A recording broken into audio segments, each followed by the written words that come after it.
Bonjour et merci d'être là pour cette conférence sur l'hypnose à l'hôpital. Donc, je suis Nathalie Caplet, je suis responsable de médiation scientifique pour le CIRIC Brio.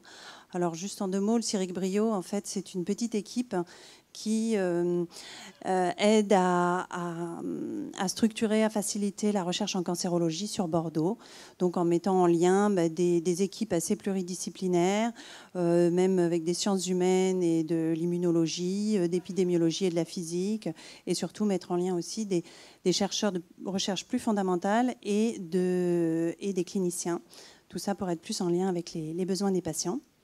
Et donc, aujourd'hui, on met en lien, entre autres, des équipes de l'Institut Bergonié, donc le Centre de lutte contre le cancer à Bordeaux, et le CHU de Bordeaux, autour de cette thématique, qui va plus loin aussi que la cancérologie, donc de l'hypnose à l'hôpital.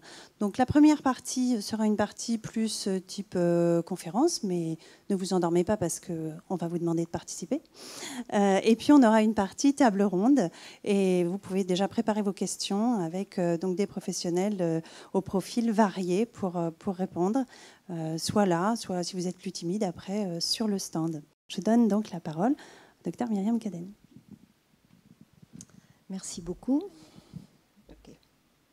Merci beaucoup. Donc, je remercie donc le CIRIC Brio de nous avoir invités à participer à la réalisation de ces événements concernant l'hypnose.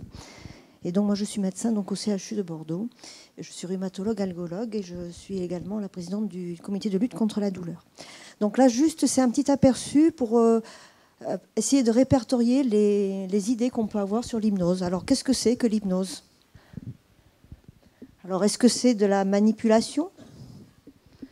Est-ce que c'est un jeu ? Est-ce que c'est être dans la lune ? Est-ce que c'est un demi-sommeil ? Ou bien de la relaxation ? Est-ce que c'est une psychothérapie ? Du coaching ? De la séduction ? Ou bien est-ce que c'est surnaturel ? En fait, en lisant un petit peu, en regardant sur Internet, quand on regarde hypnose, on retrouve l'hypnose dans ses différentes, entre guillemets, indications. Et si je vous les cite aujourd'hui, c'est que justement, l'hypnose médicale, ce n'est absolument pas tout ça. C'est pas dormez, je le veux. C'est pas perte de contrôle, relation de pouvoir. On n'a aucun pouvoir sur un patient en hypnose. Et ce n'est pas non plus une technique malhonnête pour vous manipuler. Alors, je ne sais pas si ça évoque quelque chose dans votre esprit, toutes ces choses-là. Par contre, ce que nous on voit dans l'hypnose thérapeutique, c'est un état qui est proche d'un état naturel. On a tous des moments où on est en hypnose. On fait des choses sans penser qu'on les fait, et pourtant on les fait bien. C'est aussi de la médecine douce, c'est-à-dire ces techniques complémentaires.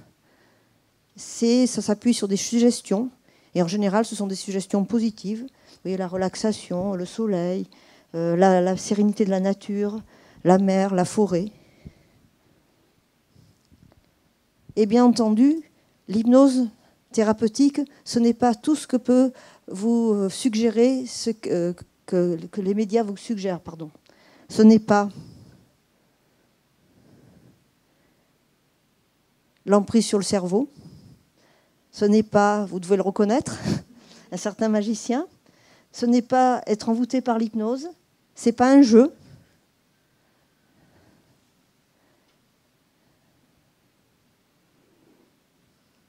C'est plutôt de l'ordre de l'introspection, ou au contraire de l'ouverture au monde, ou tout ce que peut évoquer ce type d'image.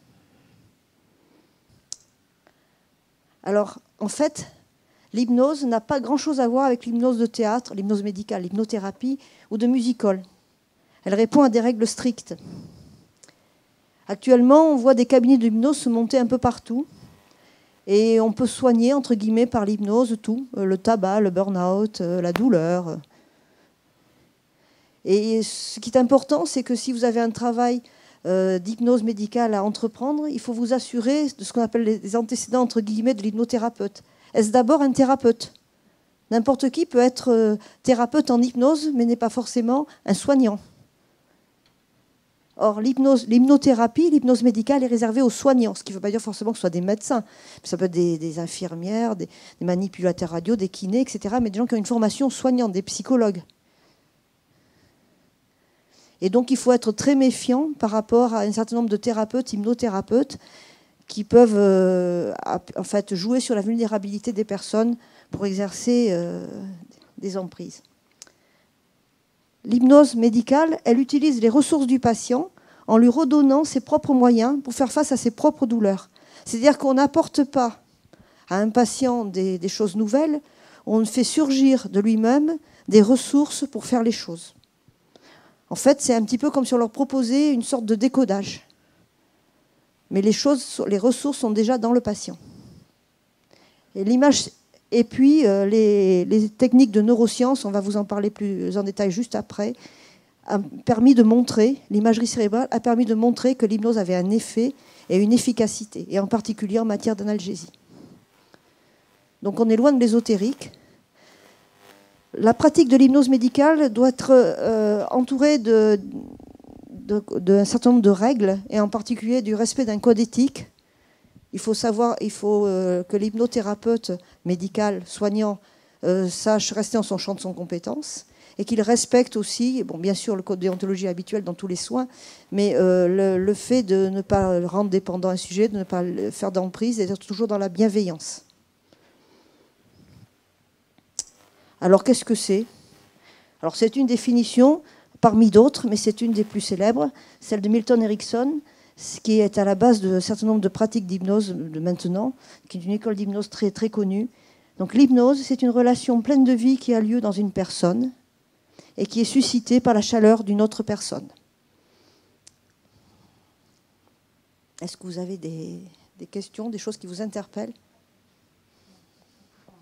Donc, on prendra vos questions en fin d'intervention, si vous le préférez. Merci beaucoup. Donc, professeur François Starck. Bien, bonsoir à toutes et tous. Donc, on va revenir sur des bases de l'hypnose médicale, effectivement. Alors, une définition de l'hypnose, pas facile, hein. On en retient une. On parle d'état de conscience modifié, état de conscience altéré, qui est caractérisé par une focalisation de l'attention qui contraste avec une réduction importante de l'attention prêtée aux stimuli de l'environnement et une diminution des pensées spontanées.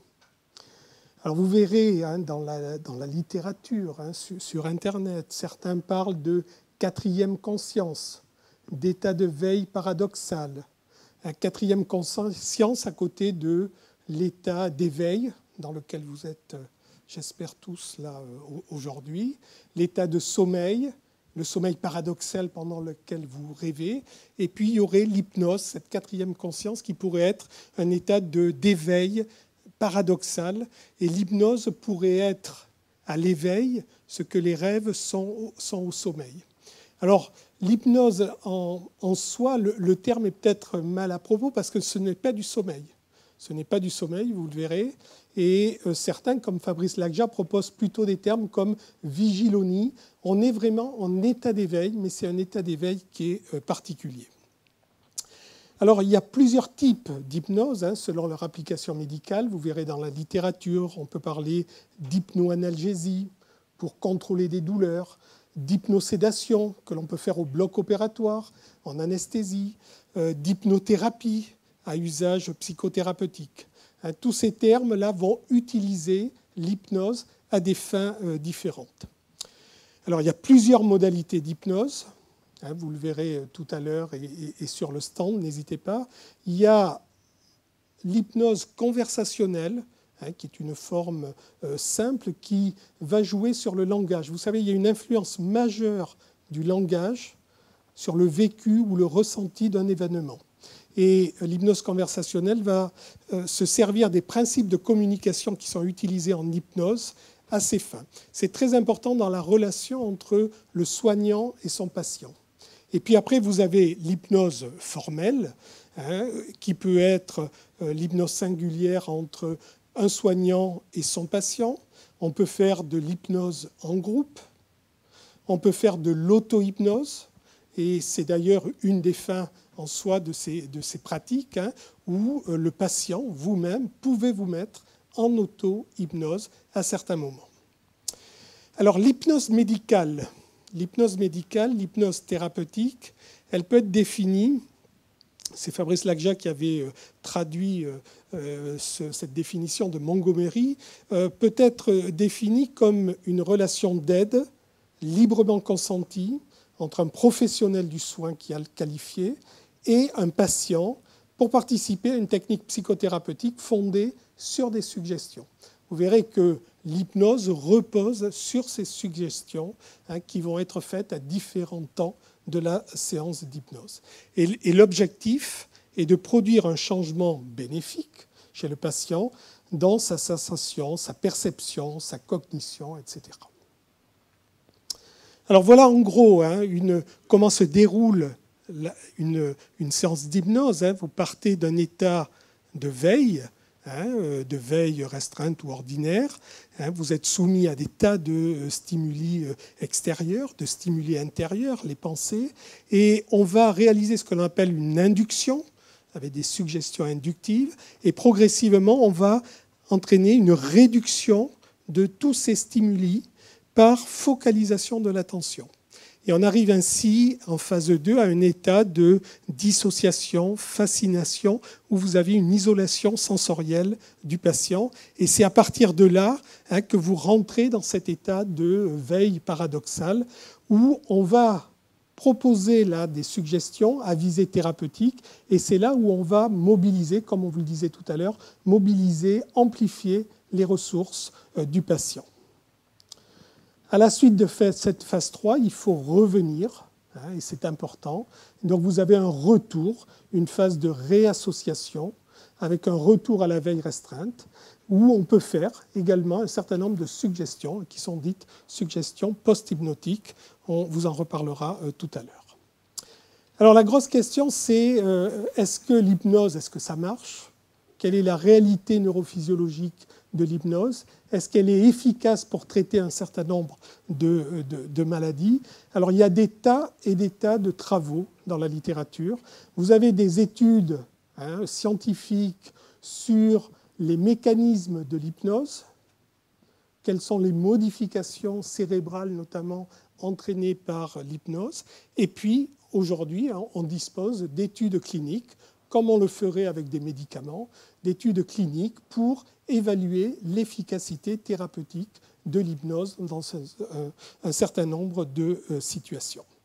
Alors, concernant les mécanismes de l'hypnose, il y a des travaux anciens qui ont étudié les effets de l'hypnose, notamment sur la douleur, sur le ressenti de la douleur. C'est un très bon modèle et on peut utiliser des volontaires sains avec une stimulation douloureuse parfaitement calibrée. Je vous rappelle juste la transmission du message douloureux. Vous savez, vous partez de la périphérie, on arrive à la moelle épinière, au niveau de la corne dorsale de la moelle épinière, où il y a un relais important. Et ensuite, vous avez des projections ascendantes vers le cerveau. Et globalement, au niveau cérébral, pour simplifier, vous avez des projections vers le cortex somatosensoriel qui va vous permettre de décrire la douleur, de la localiser, de définir une certaine intensité. Et puis, vous avez des projections vers le cortex insulaire, vers le cortex cingulaire antérieur. C'est là où va se situer toute la composante affective, émotionnelle de la douleur. Alors il a fallu attendre notamment les techniques d'imagerie fonctionnelle pour identifier les zones qui s'allument, entre guillemets, lors d'une stimulation douloureuse. Alors concernant l'hypnose, il y a des travaux anciens, des premiers travaux sur l'électroencéphalogramme qui ne montraient pas grand-chose. On n'est pas en état de veille, de sommeil pendant la séance d'hypnose. On a un rythme cérébral assez proche de celui de l'éveil. Par contre, il y a des travaux sur la douleur, des premiers travaux qui montraient, vous voyez, c'est les années 95, qui montraient une diminution, alors je passe sur le réflexe R3, qui est un réflexe que l'on peut mesurer et qui traduit en fait l'étage médulaire de la transmission de la douleur. Et sous hypnose, on voit une augmentation du seuil douloureux. Et puis également, dans cette étude, il avait été bien montré une diminution de l'intensité de la douleur ressentie par le patient, ce qui veut dire que vous avez très certainement des mécanismes à la fois à l'étage médulaire, des mécanismes cérébraux, très certainement les mécanismes cérébraux via des afférences descendantes inhibitrices sont capables d'aller bloquer la transmission du message douloureux à l'échelle médulaire. Alors au niveau cérébral, depuis les années 2000-2005, il y a plusieurs travaux en imagerie fonctionnelle qui ont bien montré la réalité de ce que ressentait le patient sous hypnose.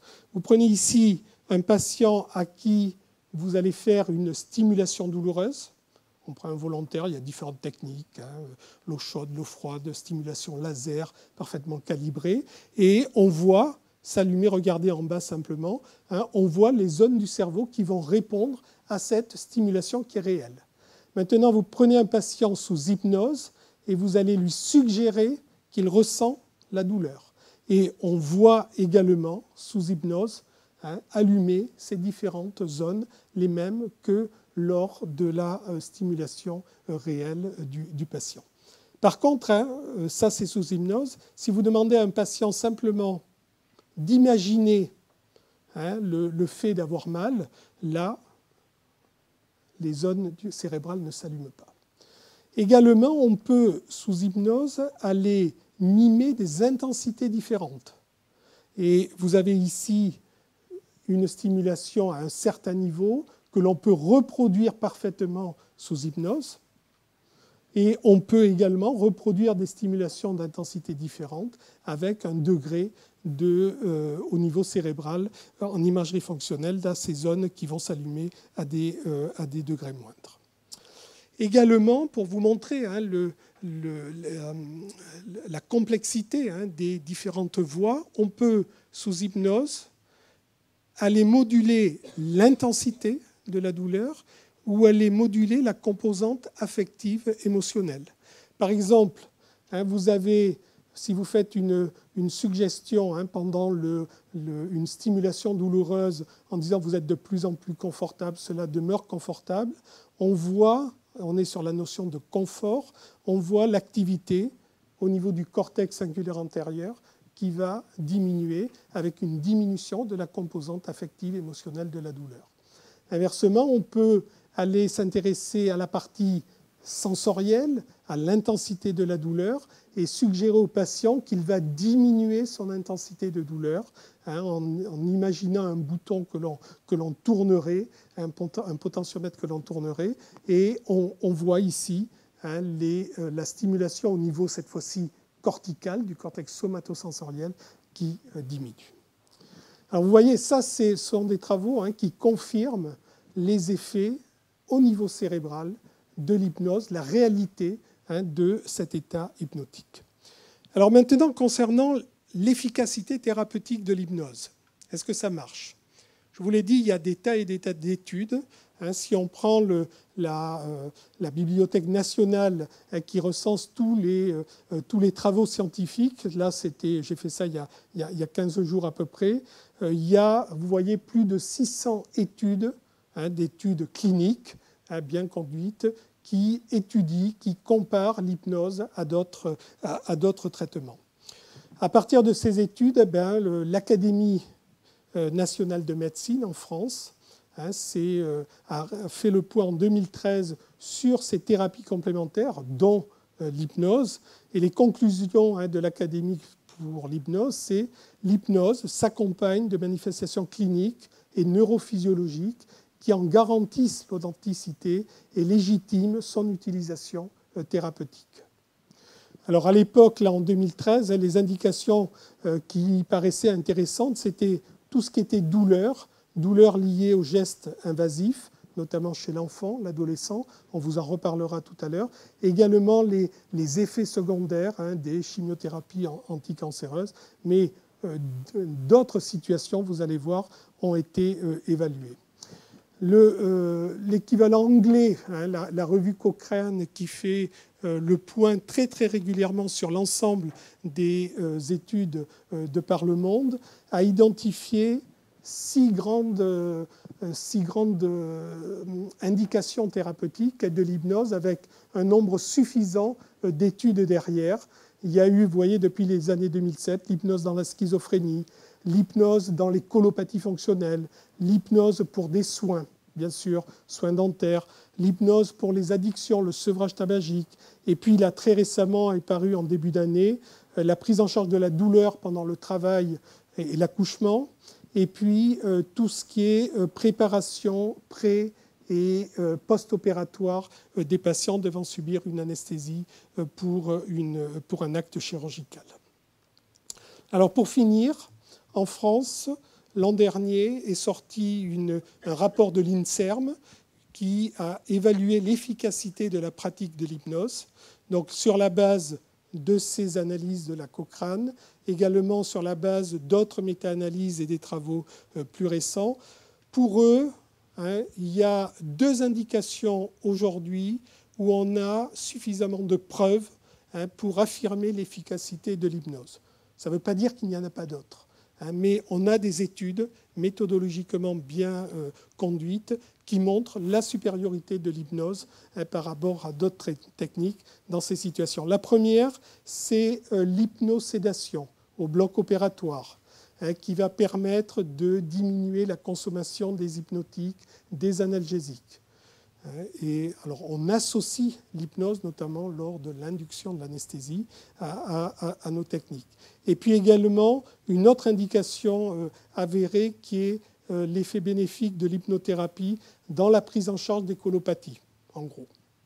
Je vous montre juste une étude, là, la dernière étude sur le sujet.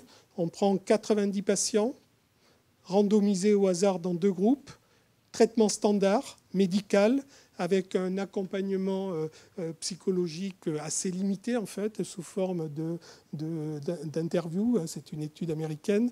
Et puis, un deuxième groupe avec des séances d'hypnose. Ce sont des séances d'hypnose en groupe, 6 patients par groupe, 45 minutes, sur une période de 12 semaines.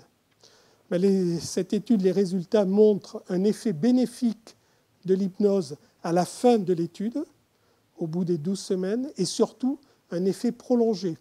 15 mois après, vous aviez 55% des patients du groupe hypnothérapie qui étaient améliorés en termes de douleur, de confort de vie, versus à peine la moitié, 25%, dans le groupe standard. Voilà un exemple d'étude montrant l'efficacité de l'hypnose.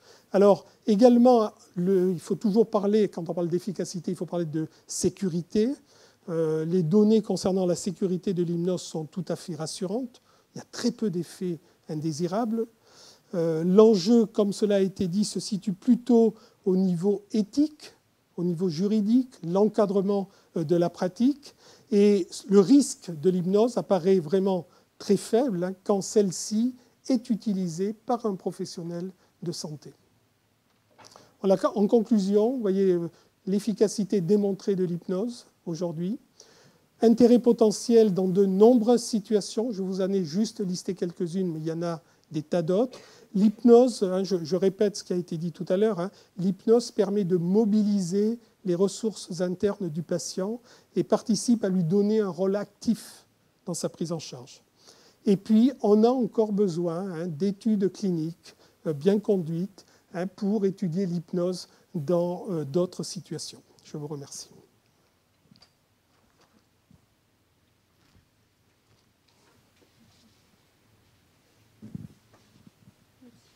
Je vais te prendre ta... Merci. C'est ça ? D'accord.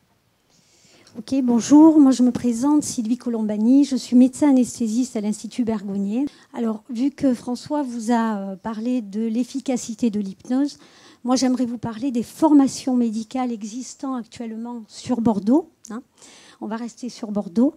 Alors, comme l'a dit Myriam tout à l'heure, ce sont des formations qui sont réservées aux soignants. Et heureusement, parce qu'effectivement, ça évite les dérives. Et j'aimerais redire ce qu'a dit Myriam tout à l'heure, c'est-à-dire qu'avant de choisir un hypnothérapeute, renseignez-vous sur son parcours. Ça sera beaucoup plus sûr. Donc, en fait, tous les soignants que vous voyez décrits ici, j'en ai peut-être oublié, donc infirmières spécialisées ou non spécialisées, kinésithérapeutes, sages-femmes, psychothérapeutes, psychologues, cliniciennes, médecins, dentistes. Donc, alors sur Bordeaux, on a trois organismes de formation pour l'instant. Alors, l'organisme de formation que nous avons, l'Institut Bergonié, c'est l'organisme Atrium, qui concerne les médicaux, mais aussi les paramédicaux. Un autre organisme qui se trouve au niveau du CFPPS au CHU de Bordeaux, qui concerne, il me semble, surtout les paramédicaux, médicaux aussi. Et un autre diplôme que je coordonne avec François Stark et avec Bruno Brochet, donc le diplôme interuniversitaire bordelais d'hypnose médicale, dite médicale, clinique et thérapeutique. Ça fait un très long titre, mais on s'entoure de toutes les précautions. En fait, on est diplôme interuniversitaire et non plus diplôme universitaire, parce qu'en fait, on est en coopération avec 2 autres régions, avec Paris Sud et Montpellier depuis 2015, ce qui donne un peu de force à ce DU. En plus de cette coordination du DU d'hypnose, donc, nous animons à plusieurs un groupe. Vous pouvez noter les coordonnées de ce groupe si vous souhaitez rechercher un hypnothérapeute de confiance, quelqu'un qui a une formation COSU. Donc en fait, c'est un groupe qui existe depuis 2007-2008 et qu'on essaie de faire revivre avec tous les praticiens qui ont été bien formés à l'hypnose. Alors, donc il faut taper donc, sur votre moteur de recherche, donc hypnose33.org. Mais je souhaitais quand même vous montrer à quoi ressemble notre site, parce qu'effectivement, quand on tape hypnose33.org, on a tendance à tomber sur des choses assez improbables. Donc voilà à quoi ça ressemble. Et si vous voyez cette page, certifiée par la Confédération française d'hypnose et thérapie brève, c'est le petit sigle que vous avez tout là-haut, ça veut dire qu'effectivement, vous pouvez y aller les yeux fermés, c'est le cas de le dire. Voilà. Merci beaucoup. Donc ça y est, vous commencez à avoir plein de questions qui arrivent. Ça tombe bien, justement. Nous allons avoir plein de personnes pour vous répondre sur tous ces sièges qu'on a installés là. On va leur demander de répondre très brièvement parce qu'on suppose qu'il y aura plein de choses à raconter. Voilà, voilà. Et si possible, de se mettre dans l'ordre. Alors là, on va voir à quelle vitesse. Ah, ben non, voilà. Dans l'ordre pour que les gens puissent vous identifier plus facilement. Donc, on a Marie, Alix, Jenny, Sylvie, Emmanuel et Sylvie. Voilà. Alors, oui, on va. Alors, il y a un micro qui est là. Donc, elles vont rapidement vous dire, bon, vous avez leur spécialité, mais elles vont rapidement vous dire en 2 phrases, s'il vous plaît, juste comment elles utilisent l'hypnose, quel est leur rapport avec l'hypnose, parce qu'on voit que ça peut être varié. Et surtout, voilà, après, toutes vos questions. Bonjour à tous, donc moi je suis Marie Flossia, je suis médecin à l'hôpital au CHU de Bordeaux. Je suis gériatre, donc je m'occupe des personnes âgées. Et donc en gériatrie, actuellement il y a une 50aine de personnes qui sont formées à l'hypnose sur la gériatrie. Et donc on utilise l'hypnose nous principalement sur la douleur, alors aiguë, induite par les soins, les plaies des patients, etc.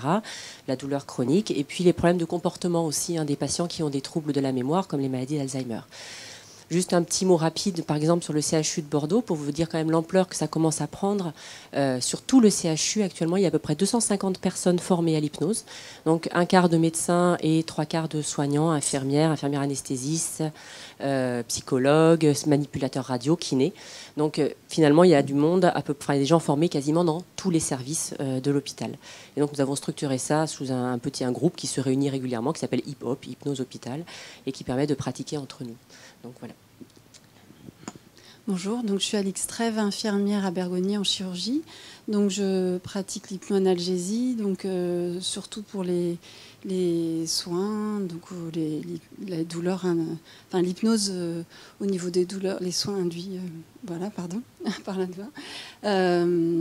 Et aussi un peu en amont, en pré-op pour tout ce qui est hypnose stress, voilà, ça peut amener du confort aussi avant l'opération et continuer après l'opération pour des soins qui pourraient être douloureux. Alors, on m'a posé la question sur les ateliers, ça peut être dit, proposé, et suivant les patients, ça peut être juste de l'hypnose conversationnelle. Donc voilà, ça amène un confort dans les soins et beaucoup moins de stress et beaucoup moins de douleur, donc ça c'est sûr. Voilà. Puis je vais passer... Bonjour, moi je suis Jenny Sourzac, infirmière en chirurgie aussi gynécologique à Pellegrin. Et je propose des consultations d'hypnose pour les patientes qui ont des douleurs chroniques ou des patientes qui ont une anxiété préopératoire importante avant une intervention chirurgicale. Voilà, et puis j'ai aussi un projet de recherche en cours qui est financé par le CIRIC Brio sur montrer l'intérêt d'une séance d'hypnose en préopératoire pour diminuer l'anxiété préopératoire chez des patientes qui sont hospitalisées en chirurgie gynécologique. Voilà. Bonjour, donc moi je m'appelle Sylvie Berciot, je suis pédiatre au CHU de Bordeaux. Je travaille sur 2 sites, une consultation de douleurs chroniques dédiée aux enfants adolescents et aux urgences pédiatriques. Donc j'utilise l'hypnose dans ces 2 circonstances, à la fois dans la douleur chronique, où là on apprend l'auto-hypnose aux enfants et adolescents pour les aider dans la gestion de leur douleur, et aux urgences pédiatriques, où là c'est plutôt de la douleur induite par le soin, et donc dans l'urgence. Voilà. Bonjour, je suis Emmanuelle Rouen, je suis psychologue clinicienne. J'ai fait une partie de ma formation en hypnose à l'Institut Bergonié et j'ai participé notamment à une étude qui s'appelle Hypnose Stress, comme Alix, qui visait à essayer de montrer comment, en intervenant en hypnose avant une intervention pour une chirurgie du sein, finalement cela permettait, par une réduction de l'anxiété, d'avoir un effet sur le post-opératoire avec une diminution des douleurs dans leur dimension chronique. J'interviens aussi également évidemment en tant que psychologue sur la dimension émotionnelle liée à la douleur, mais liée aussi à l'anxiété liée à la maladie, avec voilà, l'idée de transmettre l'outil. Je crois que c'est un message qui est important, c'est que l'hypnose, c'est une pratique qui vise à l'autonomie de la personne que l'on accompagne, en lui permettant petit à petit de trouver par elle-même les chemins qui va lui permettre de retrouver cet état et dans les objectifs qu'elle se fixe elle-même. Voilà. Bon, je me suis présentée, donc on va peut-être passer directement aux questions. Je pense que ça sera plus interactif. J'ai un micro qui a une première question qui se lance. Hop. C'est une question assez concrète. Est-ce que vous pratiquez, ou est-ce qu'à Bordeaux ça se pratique, l'anesthésie sous hypnose pour les coloscopies? Alors à Bergonié, oui, on fait régulièrement, on fait des coloscopies et des fibroses gastro-duodénales avec notre gastro-entérologue qui est habitué actuellement, puisque ça fait plusieurs années qu'on le fait, sous hypnose. Alors là, on ne fait même pas de sédation, comme je vous ai dit tout à l'heure, hein, c'est simplement de l'hypnose. Et le vécu de la coloscopie est transformé. D'autres questions? Oups, je peux pas là. Est-ce qu'il y a des contre-indications à l'utilisation de l'hypnose ?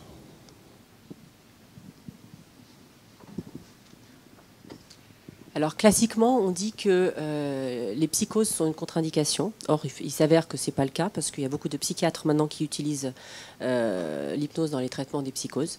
Et puis, il y avait une contre-indication à laquelle je tiens, en fait, qui n'en est finalement pas une. On nous disait aussi que dans le grand âge, ça ne fonctionnait pas.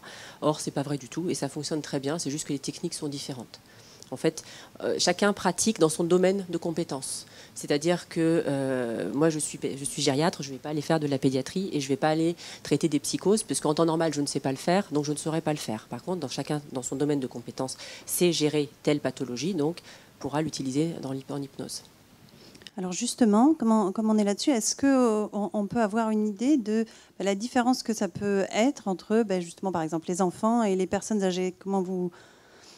Est-ce que c'est différent des adultes, déjà classiques, les enfants, et est-ce que les personnes âgées sont un cas particulier? Alors, pour la pédiatrie, on dit qu'on peut utiliser l'hypnose dès la naissance. Alors évidemment, ce n'est pas de l'hypnose formelle.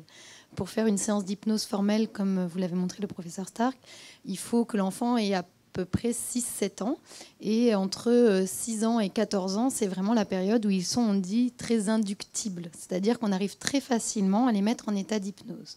Après, ce qui peut être déconcertant, c'est que les enfants, quand on leur fait une séance, ils sont rarement statiques. Ils vont bouger, ils vont se mettre à parler. On dit qu'ils ont une transe instable, c'est-à-dire qu'ils vont passer de l'état d'hypnose à l'état non-hypnose assez facilement et plusieurs fois pendant la séance, ce qui peut être un peu déroutant si on n'a pas l'habitude.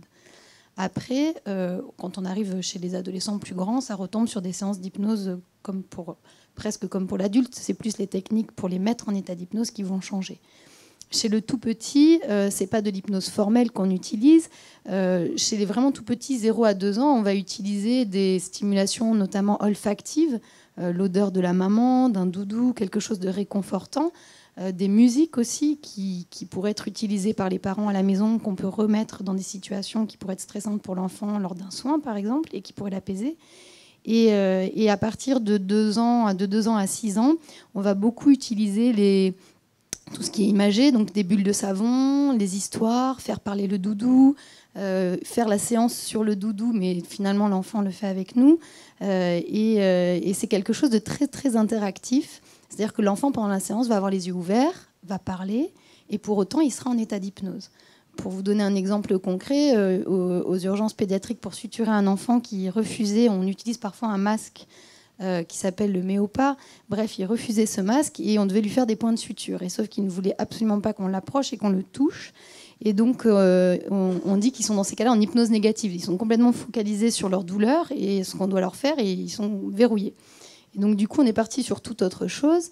Et j'ai commencé à lui demander ce qu'il aimait bien faire. Il aimait bien jouer au tennis. Et donc, j'ai pris un peu le parti de lui dire, moi, je ne sais pas du tout jouer au tennis. Qu'est-ce qu'il me faut pour jouer au tennis ? Alors, il a commencé à tout m'énumérer. Donc, j'ai dit, OK, je prends ma raquette, mais elle est de quelle couleur, etc. On a tracé les lignes du terrain. Bref, on a fait un match de tennis. Et tant et si bien qu'à la fin du soin, la maman me dit, on reviendra jouer plus souvent au tennis ici. Je pense qu'elle aussi, elle était un peu partie dans le match. Et donc, on a intégré tout ce qui se passait dans l'histoire. C'est-à-dire que je lui dis, il ne faut pas mettre un bandeau quand on joue au tennis. Des fois, si j'ai chaud, que je transpire, il me dit oui, on va mettre un bandeau. Donc là, on lui a commencé à lui coller le champ, etc. Donc on a intégré le soin à l'histoire hypnotique. Et donc ça marche effectivement très, très, très bien. Et quand on s'aide du Méopa, c'est encore plus facile de les induire. C'est-à-dire que c'est un gaz qui est un peu qui ajoute sur l'analgésie, mais qui est aussi un peu euphorisant. Donc là, ils partent encore plus vite. Donc ça marche très bien et il ne faut pas hésiter à l'utiliser. Voilà. Et alors le cas particulier des personnes âgées ? Et donc dans le grand âge, cliniquement, nous on avait l'impression en gériatrie que finalement ça fonctionnait très bien, mais on nous disait que non, les études montraient que non. Et en fait on est très, très content parce que cette année, là en 2016, est sortie une étude qui montre qu'il y a une suggestibilité élevée dans l'enfance, que ça baisse un peu après, mais qu'on est parfaitement suggestible, et que ça réaugmente avec l'âge. Et c'est effectivement ce qu'on se rend compte. Donc finalement, chez quelqu'un qui n'a pas de problème de mémoire, ça se passera comme chez vous, comme à tous les âges. Chez quelqu'un qui a des problèmes de maladie de la mémoire, alors si c'est très léger ou modéré, on utilisera les techniques habituelles, mais avec des séances parfois plus courtes, parce que les gens se fatiguent un peu plus vite. Il y a aussi la même chose un peu qu'on rencontre, les gens souvent discutent aussi pendant, ce qui est en général, au début, surprend un peu. Mais finalement, on a effectivement des discussions aussi comme en pédiatrie. Et alors, quand les gens ont au niveau cognitif, qu'ils ont des capacités très altérées, là, on est plus dans une conversation adaptée. Donc, on rentre plus, c'est plus vraiment... On part du principe que le patient est déjà dans une transe, qui est la sienne. En général, je ne sais pas si vous avez déjà rencontré ces patients, mais ils ont 35 ans ou ils ont 55 ans. Et si on les remet dans leur réalité en disant, non, vous avez 85 ans, vous êtes en maison de retraite, etc., bah, oui, mais ils ne vous croient pas, puis ça ne les rassure pas. Donc en fait, on va dans leur sens et on reste dans ce sens bienveillant, dans un endroit, vous êtes dans un endroit de sécurité. Souvent, on a des dames, qui veulent donner un exemple, qui nous disent à 4 heures de l'après-midi qu'ils s'inquiètent parce qu'il faut aller chercher les enfants à l'école. Donc si on leur dit, ben non, vous savez, vous êtes en maison de retraite, vos enfants, ils sont à la retraite, elles vont vous croire 5 minutes, puis dans 5 minutes, elles vont recommencer. Par contre, si vous allez dans ce sens-là, c'est un peu la même chose que ce que vient de vous dire Sylvie, hein, en disant, oui, effectivement, ils sont à quelle école, mais vous n'êtes pas arrangé avec la voisine, ah non, c'est avec votre amie, effectivement. Et cette amie, elle est gentille, etc. Vous allez chercher, vous allez chercher le lundi et elle le mardi. Et du coup, les gens sont apaisés et restent tranquilles jusqu'au lendemain. Effectivement, ça risque de recommencer ou pas. Donc ce sont des techniques différentes, des techniques bienveillantes différentes. Alors, est-ce qu'on a d'autres questions dans la salle? Oui, là-bas. Une petite main s'est levée. Bonsoir. Est-ce que tout le monde est inoptisable? J'allais le dire autrement. Très bien, merci. Alors, 80% de la population est hypnotisable. Donc, il y a de l'espoir pour nous. On a de quoi faire. Après, ce que vous voyez, c'est que Mesmer passe bientôt sur Bordeaux. Je lui fais de la pub, mais il passe le 25 et 26 octobre sur Bordeaux. Je ne sais pas si vous avez déjà vu ces spectacles. En fait, il sélectionne ses clients, puisque ce sont des clients, avec des tests de suggestibilité qu'il fait très rapidement. Et en fait, ces gens qui sont sélectionnés, ils font partie des 10% qui sont d'emblée en hypnose profonde. Parce que parmi les gens qui sont suggestibles, il y a 10% de la population qui est très suggestible. C'est-à-dire qu'on peut hypnotiser là très très vite. Donc effectivement, c'est un peu biaisé. Nous, en fait, notre quotidien, que ce soit Marie, Alix, Jenny, Sylvie et Emmanuel, ou moi, en fait, on travaille avec des patients qui ont des suggestibilités différentes. Donc effectivement, si on a un patient très suggestible, ça va être très facile, ça va aller très vite. Par contre, un patient qui va être plus résistant, là, il va falloir se trouver des solutions.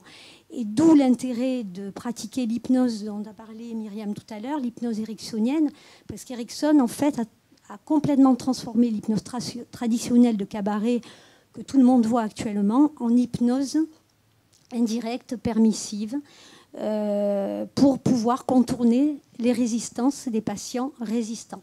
Voilà, j'espère que je réponds à votre question. Je vais juste vous donner un petit exemple. J'avais une patiente à laquelle je proposais un soin sous hypnose, une ablation de redon, un soin qui peut être un peu douloureux.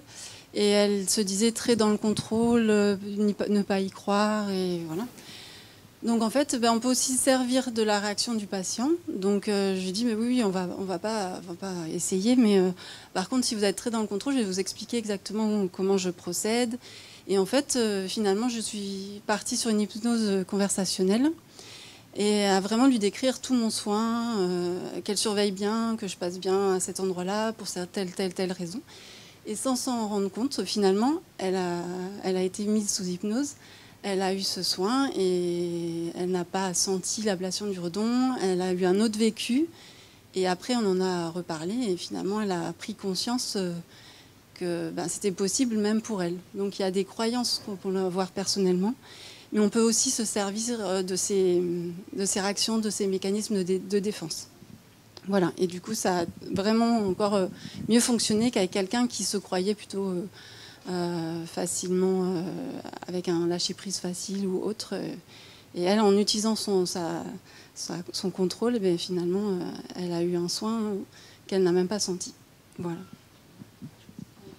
Ce qui est intéressant à signaler, c'est que contrairement il y a une vieille idée en France qui est véhiculée par Charcot, qui date du 19e siècle, où l'hypnose, c'est pour les hystériques et les faibles d'esprit. En fait, vous savez, vous connaissez sûrement cette image où on voit le professeur Charcot à la Salpêtrière avec Augustine là, qui se pâme en arrière. En fait, ce qui est intéressant maintenant, c'est qu'on se rend compte que les gens qui sont très suggestibles, ce sont des gens qui ont une attention supérieure à la moyenne. Donc, contrairement à ce qu'on pensait, effectivement, ce sont des gens qui sont probablement, qui ont une meilleure attention. Ouais. On ne peut pas le dire autrement. Alors, on me dit qu'on n'a plus droit qu'à une seule question. Donc, qui veut prendre la dernière question? Moi, j'en ai une. Qu'est-ce que ça change dans vos pratiques à vous? Alors, peut-être Jenny, voilà, s'il y a d'autres remarques. Qu'est-ce que, entre ce que vous pourriez faire si vous n'étiez pas formé, et qu'est-ce que ça peut changer? Pour moi, c'est vraiment un outil en plus dans ma pratique d'infirmière. Ça permet vraiment d'améliorer les soins, autant de diminuer la douleur que l'anxiété. Et vraiment, dans n'importe quel soin, le fait de, même si c'est seulement de l'hypnose conversationnelle, juste avec quelques mots, on peut vraiment améliorer la qualité des soins et du relationnel avec les patients. Quelques mots comme quoi, juste pour que les gens se rendent compte? Qu'est-ce que ça veut dire quoi? Simplement des phrases qu'on pouvait avoir l'habitude de dire avant. Par exemple, avant de faire une prise de sang, dire « attention, je vais vous piquer, ça ne va pas faire mal ». Le patient, il entend « attention, piquer, mal ». Et donc, il appréhende. Et finalement, quand on va réaliser le soin, alors que finalement, de dire « je vais mettre un petit élastique, ça va serrer bien le point ». Et puis, lui parler d'autre chose quand on fait la prise de sang est finie et le patient, en général, ne s'est pas aperçu qu'on l'avait piqué. Donc voilà, les soins se passent vraiment mieux. Est-ce qu'il y en a d'autres qui veulent réagir sur ce que ça change dans leur pratique? Alors évidemment, en hypnothérapie, avec un abord de psychothérapie, ça change aussi beaucoup les choses. On parle beaucoup de l'hypnose ericksonienne, mais il n'y a pas que cette approche-là pour utiliser l'hypnose en psychothérapie. Et ça nous apporte beaucoup d'éléments, notamment sur ce qui se passe au niveau du psychisme d'une personne. Pour vous donner un exemple, c'était une personne qui commençait un épisode dépressif très important, mais qui n'avait pas encore repéré tous les symptômes de la dépression. Et sous hypnose, on utilise souvent le lieu de sécurité, qui est un endroit où la personne va pouvoir trouver des ressources intérieures pour s'apaiser, etc. Et en l'occurrence, c'est une dame qui aimait beaucoup la plage, donc on était parti sur l'idée d'une plage. Et quand je lui ai fait décrire cette plage, eh bien c'est là qu'on se rendait compte que la dépression commençait à arriver. Parce qu'elle m'a dit cette plage est étrange, la lumière est blafarde, le sable n'est pas très propre. Il y avait des éléments qui étaient encore inconscients chez la personne, qui pouvaient comme ça devenir accessibles et se rendre compte un petit peu de ce qui se passait en arrière-plan sur le psychisme. Et puis évidemment, en psychothérapie, il y a aussi beaucoup d'applications sur la prise en charge du trauma. On n'en a pas tellement parlé, mais sur la dimension émotionnelle et les événements traumatiques des personnes. Et c'est tout un champ qui commence aussi à être bien évalué au niveau clinique. Et on se rend compte que c'est un outil intéressant pour accompagner ces personnes. Dernière petite remarque, mais pour revenir à ce que dit le professeur Stark, c'est vraiment aussi faire prendre conscience à nos patients, déjà qu'ils peuvent être acteurs et qu'ils ont énormément de ressources en eux. Donc voilà, c'est pas juste être objet de soignant et à la merci, enfin la merci c'est négatif, péjoratif, mais voilà, que vraiment on a beaucoup de ressources en nous, qu'on peut être acteur et qu'on peut l'utiliser après aussi dans d'autres moments de la vie que la maladie ou la douleur. Voilà. Bon, merci beaucoup. Je remercie tous les professionnels qui sont venus non seulement à la conférence, mais aussi sur le stand et pendant ce week-end. Si vous avez d'autres questions, n'hésitez pas à venir nous retrouver sur le stand. Voilà, plein d'expériences différentes à partager avec vous. Merci, bonne fin d'après-midi.